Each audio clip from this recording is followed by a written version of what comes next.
Let's not blow it now. That was the plea from the Prime Minister on the eve of the reopening of pubs in England.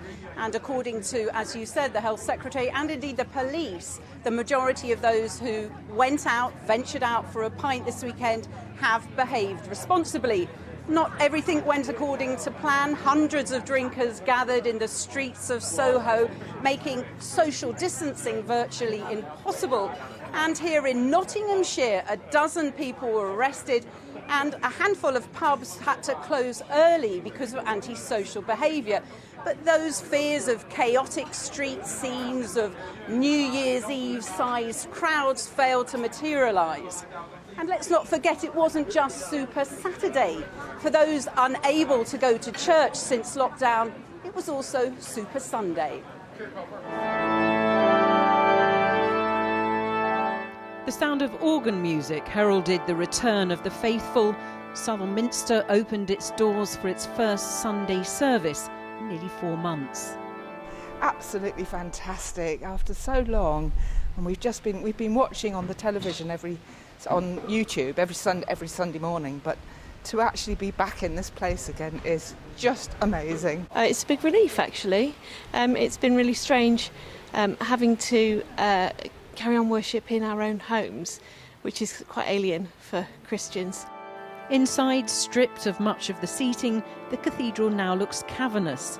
Social distancing measures have meant only half the usual number of worshippers could attend, and they'd had to pre-book to pray. It's a hugely emotional day for me. I can't tell you, my heart is full when I see people coming back to church. So I'm humbled, I'm excited. I have to say I'm a bit nervous. I can see you filling up there. It's obviously very emotional for you. Yes, I'm a parish priest at heart, and this is my flock. I love them. And the very fact that they're willing to come back is wonderful. But the flock has returned to a very different Sunday service. No singing, one priest instead of 3, hand sanitizer before Holy Communion, and bread but no wine. The drink was flowing, though, last night in pubs in Nottingham. Customers had to remain seated.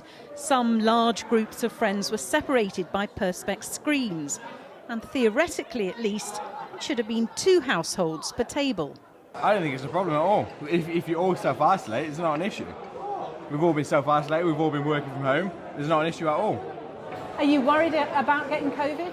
No, I'm healthy, I'm fit, doesn't matter. We're all healthy and fit. Does it feel like lockdown's over for you? Yeah, it does. Even though down the road Leicester's in a local lockdown? Yeah, no, I do forget, and especially like when people start getting drinks in them, I think the social distancing is just going to completely disappear. Does that worry you? Not as much as it probably should. Pubs have taken it more seriously. Wetherspoons has spent £11 million on safety precautions. So people have to make their own mind up. You have 2 choices. You either stay at home for the next year, or you actually go out and get the economy moving and live your life again. And we think we're doing the right thing. As the evening wore on, the blindingly obvious became blindingly obvious. After a few drinks, people are unable or unwilling to stay 2 or even 1 metre apart.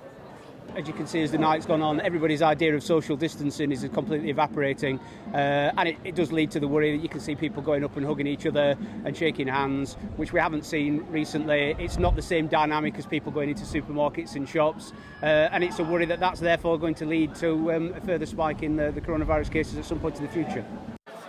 That concern has been echoed by the chairman of the Police Federation after images emerged on social media of packed streets in London's Soho.